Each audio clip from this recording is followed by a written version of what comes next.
Start करेंगे हम अपना आज का लेक्चर। चैप्टर 3 हमने स्टार्ट किया था। चैप्टर का नेम है reproduction in plants. 7th class science का हमारा लेक्चर नंबर है 11। ठीक है, थर्ड चैप्टर है। चैप्टर का नेम है रिप्रोडक्शन इन प्लांट्स। आज का जो हमारा टॉपिक है वो है formation of seeds and fruits. Seeds और फ्रूट्स कैसे बनते हैं ये हमने पढ़ा है। ठीक है, जो प्रीवियस हमारा टॉपिक था उसमें हमने ये पढ़ा था how fertilization occur in plants. Plants के अंदर फर्टिलाइजेशन कैसे होती है। ठीक है, और आज जो हमारा टॉपिक है वो सीड्स और फ्रूट्स कैसे बने फर्टिलाइजेशन के बाद, ये हमने पढ़ना है। अगर हम सीड की बात करते हैं तो सीड कहाँ से डिवेलप होता है, किस पार्ट से डिवेलप होता है। फर्टिलाइजेशन के बाद ओवरी के अंदर एक स्ट्रक्चर था जिसे हमने ओव्यूल का नाम दिया था। जैसे ही फर्टिलाइजेशन हो जाती है तो ये जो ओव्यूल है ये सीड बन जाता है। ठीक है, इसकी डिवेलपमेंट होती है, ये सीड में कन्वर्ट हो जाता है। नेक्स्ट हमने टर्म यूज की है एम्ब्रियो। एम्ब्रियो सबसे इंपॉर्टेंट पार्ट है किसका, एक सीड का सबसे मोस्ट इंपॉर्टेंट जो पार्ट है वो एम्ब्रियो कहलाता है। एम्ब्रियो से फिर फर्दर इसकी जो डिवेलपमेंट होती है तो एक एम्ब्रियो से ही एक नया प्लांट ग्रो करता है। ठीक है, इसके कुछ पार्ट्स यहाँ पे मेंशन किए गए। एम्ब्रियो के कौन कौन से पार्ट्स हैं, यहाँ पे डायग्राम भी बनी हुई है आपकी बुक के अंदर। 3 इसके पार्ट्स होते हैं। सबसे पहला पार्ट हमारे पास है रेडिकल, वो पार्ट एम्ब्रियो का जिससे फर्स्ट रूट डिवेलप होती है उसे हम रेडिकल बोलते हैं। दूसरा हमारे पास पार्ट है प्लोम्यूल। प्लोम्यूल वो पार्ट है एम्ब्रियो का जिससे फर्स्ट शूट यानी स्टेम डिवेलप होगी प्लांट की, वो क्या कहलाएगा, पार्ट प्लोम्यूल कहलाएगा। और जो तीसरा पार्ट है एम्ब्रियो का वो उससे हम कोटिलेडन बोलते हैं।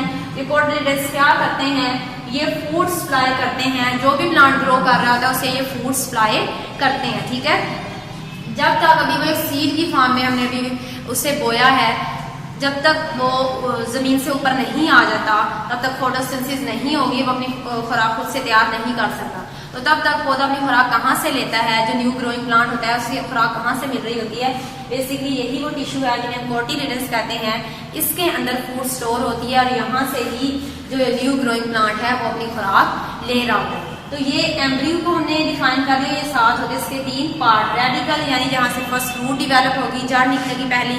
प्लोम्यूल जहाँ से फर्स्ट शूट या स्टेम डिवेलप होगी। और कोटिलेडन वो टिश्यूज हैं जिन्होंने फूड को स्टोर किया हुआ है अपने अंदर। जब तक प्लांट जमीन से ऊपर नहीं आ जाता, उसके अंदर फोटोसिंथेसिस स्टार्ट नहीं हो जाती, तब तक ये जो कोटिलेडन्स है ये इसको खुराक मुहैया करती है। नेक्स्ट हमारे पास है फ्रूट। फ्रूट की टर्म हम यहाँ पे यूज की है। फ्रूट क्या है, जो ओवरी थी हमारे पास, जो सबसे लास्ट पार्ट था, हम अगर फीमेल स्ट्रक्चर पार्ट यहाँ पे अगर हम ड्रॉ करते हैं तो ये हमने कहा था इसके 3 पार्ट्स हैं। सबसे पहला जो था स्टिग्मा, नेक्स्ट दूसरा था स्टाइल, और लास्ट में जो स्ट्रक्चर है ये क्या कहलाता है, ओवरी कहलाता है। ठीक है, तो जो फ्रूट की जब हम बात करते हैं तो यही बेसिकली ओवरी है। पक के जब ये तैयार हो जाती है तो ये क्या बन जाती है, फ्रूट बन जाती है, फल तैयार हो जाता है। यानी जो फ्रूट हम खा रहे होते हैं बेसिकली क्या चीज होती है, ये ओवरी है जिसे हम फ्रूट के तौर पर यूज कर लेते हैं। ये जब पक के तैयार हो जाती है ये फ्रूट बन जाती है। यहाँ पे पेरिकार्प की टर्म यूज की है। पेरिकार्प क्या है, ये वाल जो कि पहले ओवरी की वाल थी, ये जो पहले ओवरी की वाल थी, ओवरी की दीवार थी, ये फिर क्या बन जाएगी, ये फ्रूट वाल बन जाएगी। और इस फ्रूट वाल को हम क्या नाम देते हैं, यहाँ पे हमने एक स्पेशल टर्म उसके लिए यूज किया है, इसे हम पेरिकार्प का नाम देते हैं। ठीक है, नेक्स्ट है कि इसकी कुछ लेयर्स होती हैं पेरिकार्प की। कितनी लेयर्स होती हैं, अगर कोई भी फ्रूट लेते हैं सबसे पहले उसके बाहर एक कवरिंग होती है जो उसकी स्किन होती है। ठीक है, वो कवरिंग होती है, स्किन होती है, वो आउटर मोस्ट लेयर होगी। इसकी सबसे पहली लेयर आउटर मोस्ट लेयर वो कौन सी होती है, सारे फ्रूट्स की स्किन होती है, एक छिलका होता है उसके ऊपर। जो दूसरी इसकी कवरिंग है उसे हम क्या कहते हैं, मिडल लेयर कहते हैं। सेंटर में जो लेयर है ये फ्लैशी होती है, यानी जो गूदा होता है, हम उसकी स्किन उतार देते हैं, उसका कवर उतार देते हैं, अंदर क्या होता है फिर उसका गूदा होता है जिससे फिर हम खाते हैं, जो फ्रूट है। ठीक है, फ्लैशी लेयर है ये जो मिडल लेयर कहलाती है। और जो सबसे इनर लेयर है वो हार्ड होती है, यानी अंदर सीड मौजूद होते हैं। यही 3 लेयर्स होती है ना। कोई भी फ्रूट जब हम लेते हैं सबसे पहले उसकी आउटर मोस्ट लेयर है यानी उसकी कवरिंग है, उसकी स्किन है। सेकंड जो उसकी लेयर होती है वो फ्लैशी होती है, उसमें गूदा होता है सारा जो हम खाते हैं। और जो सबसे अंदर वाली उसकी लेयर होगी वो क्या होती है, बहुत हार्ड लेयर होती है। उसके अंदर क्या चीज मौजूद होती है, उसके अंदर बेसिकली सीड होता है। तो यहाँ पे पेरिकार्प अगर हम देखें, कुछ फ्रूट्स ऐसे हैं जिनकी पेरिकार्प जो है बहुत ड्राई और हार्ड होती है।